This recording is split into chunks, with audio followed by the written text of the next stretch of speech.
Hey guys, welcome back to Himachal Gyan. तो आज हम डिस्कस करने वाले हैं ब्लोखरा HPG के सीरीज, जिसमें आज हम कवर करेंगे ट्राइब्स इन मॉडर्न हिमाचल्स। और बेसिकली आज पर्टिकुलर ट्राइब को डिस्कस किया जाएगा, स्वांगला ट्राइब को। ठीक है, आज इस ट्राइब को डिस्कस किया जाएगा। तो इसमें ब्लोखरा की सीरीज़ में मैं आपको एक पूरा एक जिस्ट जो कि क्रक्स है इस स्वांगला ट्राइब का, वो पूरा यहाँ पे डिटेल में डिस्कस किया जाएगा। तो चलिए इसको शुरू करते हैं। पहली बात, स्वांगला ट्राइब कहाँ रहती है? तो ये रहती है आपकी पटन वैली को। तो पटन वैली कहाँ है? ये आपकी लाहौल स्पीति डिस्ट्रिक्ट में है। और पटन वैली को कहा जाता है, चंद्रा एंड भागा वैली को ही पटन वैली कहा जाता है। तो बेसिकली कहाँ रहती है? या तो चंद्रा भागा वैली में होगा इसका ऑप्शन, या फिर ये पटन वैली होगा, या फिर लाहौल स्पीति होगा। तो ये आपको तीनों याद रखने हैं। तो basically Swangla lives in Pattan valley tract along the Chandra Bhaga in Lahaul Spiti district. तो ये तो हो गया कि कहाँ रहते हैं। और इसमें कौन कौन सी कास्ट आती है बेसिकली? तो इसमें दो कास्ट हैं, मतलब जो स्वांगला में दो कास्ट इंक्लूड होती है, एक है ब्राह्मण और दूसरा है राजपूत। ये दोनों ही मानते हैं कि ये ट्राइब कौन सी है? स्वांगला ट्राइब से ये दोनों रिलेटेड हैं। और इसमें ये भी कहा जाए कि ये बेसिकली आई कहाँ से है? तो इसके काफ़ी ओरिजिन है। कुछ बोलते हैं जब तैमूर था उसने इन्वेड किया था, मतलब अटैक किया था कंट्री पे, हमारा दिल्ली में किया था, तो उस टाइम में इसने लाहौल स्पीति के एरिया को भी अक्वाई कर लिया था। तो वहाँ के जो एरिया था स्वानल, तो वहाँ के लोगों को उसी के नाम से स्वांगला कहा जाने लगा। कुछ बोलते हैं कि ये इमिग्रेंट थे चंबा डिस्ट्रिक्ट से, क्योंकि चंबा आपका लाहौल स्पीति के साथ पड़ता है, तो दैट्स वाई ये चंबा के मतलब और चंबा से आए हैं। इसके बाद कुछ कहते हैं ये सांगला वैली से आए हैं, जो कि किन्नौर है। किन्नौर भी आपका एडजेसेंट टू लाहौल स्पीति है। तो कुछ कहते हैं ये किन्नौर से आए हैं। तो इसका कोई पर्टिकुलर ओरिजिन नहीं है। कुछ कहते हैं तैमूर के इन्वेजन से आए हैं, कुछ कहते हैं चंबा वैली से आए हैं, कुछ कहते हैं किन्नौर से आए हैं। तो ये हमारे एग्जाम पॉइंट ऑफ व्यू से इम्पोर्टेंट नहीं है। नेक्स्ट डिस्कस करते हैं लैंग्वेज। इसमें दो प्रकार की लैंग्वेज हैं जो कि स्वांगला ट्राइब के द्वारा बोली जाती है। पहली है आपकी फर्स्ट इज़ मनछांद। तो ये आपका मिक्सचर है किसका? ये मिक्सचर है आपका तिब्बत एंड हिंदी का, जिसको बेसिकली कौन कौन किसके द्वारा ये बोली जाती है? ब्राह्मण, राजपूत एंड स्वांगलास। तो पहली कौन सी होगी लैंग्वेज? मनछांद। इसके बाद नेक्स्ट है चिनाली। तो चिनाली बोली जाती है आपकी द सिप्पी एंड लोहार, तो इनके द्वारा ये बोली जाती है। नेक्स्ट इसके बाद भोटी लैंग्वेज भी है, जो बेसिकली स्वांगला के द्वारा नहीं बोली जाती है, बट ये वहाँ पे एक बौद्ध एक पर्टिकुलर जाति रहती है, तो वहाँ पे उनके द्वारा ही ये भोटी लैंग्वेज बोली जाती है। इसके बाद एक और आपकी लैंग्वेज है जो कि है तिनान एंड टिनेंट।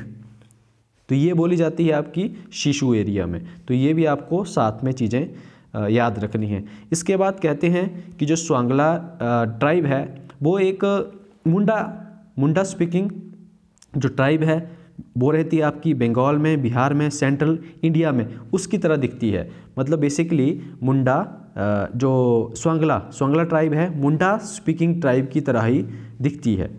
तो क्वेश्चंस पूछ जा सकता है, तो इसलिए मैंने यहाँ पे इसको कवर किया है। तो ये होगी हमारी बातें लैंग्वेज से रिलेटेड।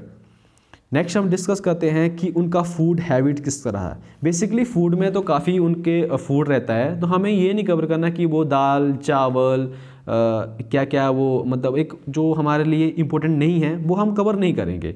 वो वेजिटेरियन थे, नॉन वेज थे, तो ये हमारे एग्जाम पॉइंट ऑफ व्यू से हमें इम्पोर्टेंट नहीं है। हमें वो चीज़ करनी है जो कि हमारे लिए थोड़ा सा हटके है। जैसे इनका एक लोकल ड्रिंक थी, वो थी आपकी छांग। तो पूछ सकता कि छांग क्या है? तो एक छांग लोकल ड्रिंक है, एक क्वेश्चन ये बन सकता है। और दूसरा, ये छांग जो है लोकल ड्रिंक किस कौन सी ट्राइब से रिलेटेड है? तो स्वांगला ट्राइब से रिलेटेड है। इस तरह से हमने क्वेश्चंस को हमने टैकल करना है। इसके बाद इसके सोशल कस्टम क्या थे?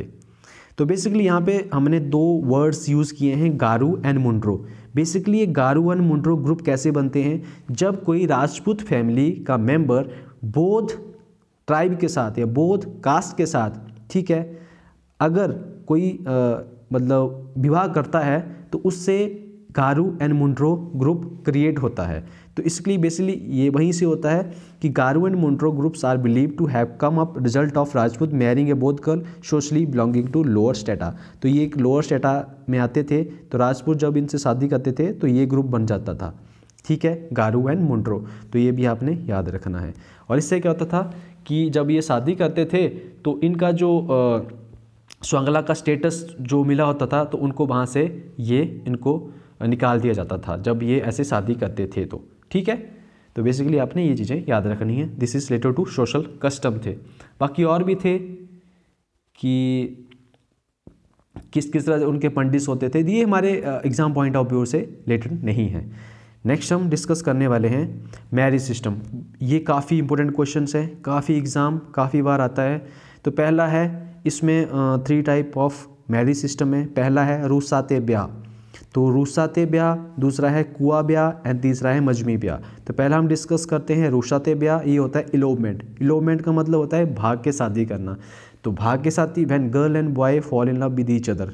तो बेसिकली ये क्या करते थे, भाग के शादी करते थे, तो इसको कहा जाता है इलोपमेंट या रूसाते ब्याह। तो ये हो गया पहली शादी उनकी। दूसरा है कुआ ब्याह जिसको कहा जाता है मैरिज बाई कैप्चर्स। बेसिकली इसमें क्या होता है कि जैसे कोई भी पर्टिकुलर लड़का किसी एक मैरिड लड़की को पसंद कर लेता है या फिर अनमैरिड लड़की को पसंद कर लेता है, तो उसमें क्या होता है कि वो अपने जैसे उसके बॉय का एक ग्रुप होता था उसके साथ वो जाता था, तो उस लड़की को कैप्चर करके अपने घर में ले आते थे, देन उसके साथ वो रहते थे। तो इस तरह से ये चीज़ें होती थी उस टाइम में। तो उसको ये कुआ ब्याह है, मैरिज बाई कैप्चर, इस तरह से चीज़ें वो करते थे forcefully with the help of friends. तो वो गर्ल को पिकअप करके अपने घर में ले आते थे। नेक्स्ट वन है आपका मजमी ब्याह जिसको कहते हैं एडहॉक मैरिज।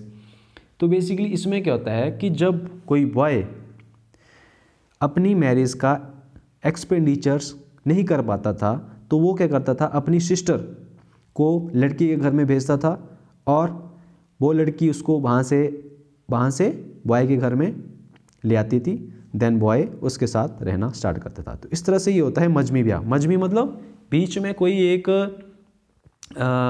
मजमी मतलब बीच में कोई किसी पर्टिकुलर पर्सन्स को इंक्लूड कर देना। तो इस तरह से यहाँ पे बॉय ने अपनी सिस्टर को इंक्लूड कर दिया कि वो वहाँ से लड़की को ले आएगी अपने घर, then they start living together, ठीक है। तो ये हो गया वहाँ से मजमी ब्याह। तो इस तरह से 3 हो गए, रूसाते ब्याह, कुआ ब्याह एंड मजमी ब्याह। ये तीनों आपने याद रखने हैं, कौन सी टाइप से रिलेटेड हैं, very important questions. Next question है आपका बर्थ कस्टम्स। तो बेसिकली बर्थ कस्टम्स में हमने जो इंपॉर्टेंट है वो हम कवर करेंगे। मैं पहले ही बता रहा हूँ, जो हमारे लिए एग्जाम के पॉइंट ऑफ व्यू से इंपॉर्टेंट नहीं है वो हम कवर नहीं करेंगे। तो पहला है कि 6 month after birth Chati is observe. तो इसको क्या कहा जाता है, this ceremony is also known as Annaprashana. Annaprashana मतलब होता है कि जब किसी भी चाइल्ड को पहली बार फूड दिया जाता है उसको कहा जाता है अन्नाप्रशंसना। तो ये आपने याद रखना है, when first time child is fade with the serial food for the first time. तो ये हो गया आपका अन्नाप्रशंसना। इसके बाद कुछ और इंपॉर्टेंट यहाँ पे टर्म लिखी हुई है, जैसे कि है क्रा रिक्टी या फिर क्रामोग। ये किससे है, on the completion of 1 year the ceremony is observe. तो जब 1 साल हो जाता था इस तरह से सेरेमनी ऑब्जर्व की जाती है, उसको कहा जाता है क्रामोग टॉन्स्योर। नेक्स्ट इसके बाद एक टर्म और है नानछेद। तो आपने ये टर्में याद रखनी है। Puberty rites basically related to female से रिलेटेड था ये, ठीक है। तो ये भी आपने याद रखनी है। तो Annaprashana, Kramog and Nanchhed related to the first 2 related to birth custom and third one is related to, ये आपकी है फीमेल से रिलेटेड्स। तो ये हो गए हमारे बर्थ कस्टम्स। नेक्स्ट हम डिस्कस करने वाले हैं डाइवोर्स। तो इनमें डाइवोर्स भी होता था, ये बड़ा ही कि किस तरह से होता है इसको हम यहाँ पे देखते हैं। तो डाइवोर्स का नाम है शुद्ध त्वाकची। तो ये आपने याद रखना कि ये टर्म क्या है, शुद्ध त्वाकची पूछ लिया जाता है कि ये क्या है। तो ये आपका डाइवोर्स सिस्टम था कौन सी ट्राइब में, स्वांगला ट्राइब में। अब डाइवोर्स कैसे होता है ये हम देख लेते हैं ताकि आपको एक माइंड में एक कहानी सी बन जाए ताकि आपको याद रहे। तो बेसिकली क्या होता था, एक छोटा सा थिन थ्रेड लिया जाता था उसको, ठीक है, उसको थिन थ्रेड को वहाँ पे उन दोनों के सामने वहाँ पे उसको तोड़ दिया जाता था। तो इसका मतलब क्या हुआ कि जो उनका मैट्रिमोनियल बॉन्ड्स था ना वो टूट गया। इट मीन्स दैट उनका वहाँ पे डाइवोर्स हो गया। The couple hold a thin thread that symbolize the breaking of matrimonial bonds. तो वहाँ पे उसको तोड़ के ही ये इस तरह से ये उस टाइम में ऐसी चीज़ें होती थी कि ऐसे डाइवोर्स इस तरह से होता था उस टाइम में, वहाँ पे कोई कोर्ट सिस्टम नहीं होता था उस टाइम में, तो दैट्स वाई वो ये चीज़ें ऐसे इस तरह से चीज़ें करते थे। तो ये आपने याद रखना है कि शुद्ध त्वागची क्या है, ये रिलेटेड टू डाइवोर्स्ड। तो ये हो गया डाइवोर्स से रिलेटेड। नेक्स्ट हम डिस्कस करने वाले हैं डेथ कस्टम्स। तो बेसिकली डेथ कस्टम क्या थी, तो इसमें जो एक पर्टिकुलर यहाँ पे एक टर्म है पगवांड, ये क्या है, ये हम यहाँ पे डिस्कस करने वाले हैं। बाकी डेथ कस्टम में क्या होता है कि 13 दिन के बाद क्या होता है, 1 साल के बाद क्या होता है, तो ये हम यहाँ पे डिस्कस करने वाले नहीं हैं। और किस तरह से वो डेथ राइट्स परफॉर्म करते थे कि घर का एक बड़ा मेंबर होता है, वो अग्नि देता है, देन इसके बाद बोर्न एंड एसिड को रिवर में इमर्स किया जाता है। तो ये हमारे एग्जाम पे पॉइंट ऑफ व्यू से रिलेटेड मतलब इंपॉर्टेंट नहीं है। यहाँ पे है कि जब किसी भी घर में कोई डेथ हो जाती है, देन उसके बाद जो प्रॉपर्टी है किस तरह से बनती है, उसको क्या कहा जाता है, उसको कहा जाता है पंगबाड़।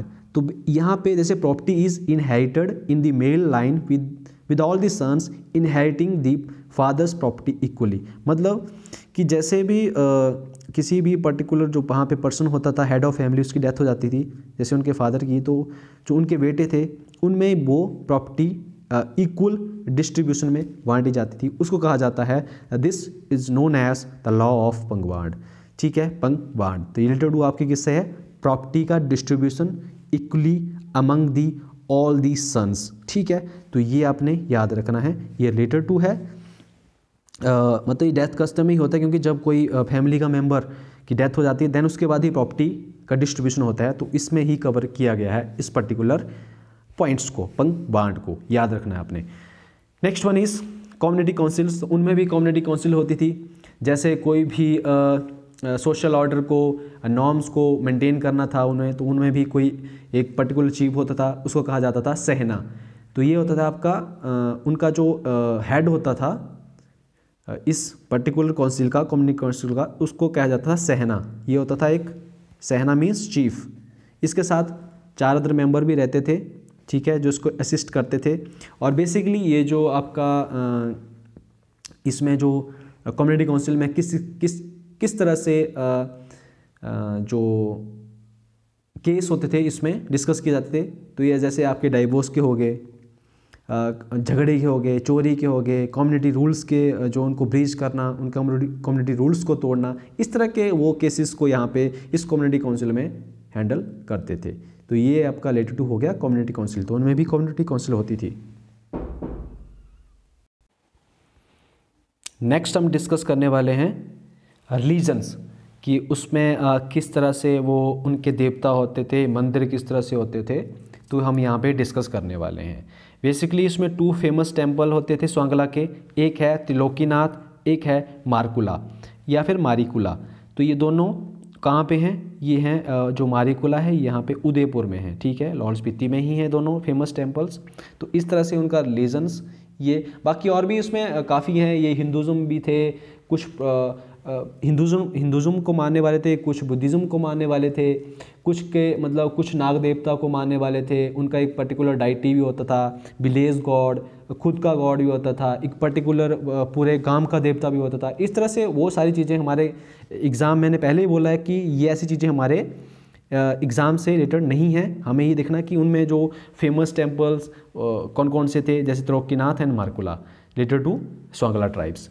इसके बाद फेयर एंड फेस्टिवल्स में बेसिकली फेस्टिवल तो ये सारे बनाते थे, कि जैसे सारे हो गया हमारे, होली होगी, शिवरात्रि होगी, रामनवमी, नवरात्रे, दिवाली, जन्माष्टमी एंड दशहरा, तो ये सब चीज़ें बनाते थे। पर उनमें थोड़ा सा एक पर्टिकुलर जो इनका मेला था वो था आपका त्रिलोकीनाथ फेयर, जो कि स्वांगला के द्वारा सेलिब्रेट किया जाता। बेसिकली ये सब भी बनाते थे वो, पर इनका एक पर्टिकुलर जो फेयर है वो ये है त्रिलोकीनाथ फेयर, जो कि स्वांगला के द्वारा सेलिब्रेट किया जाता था। कब?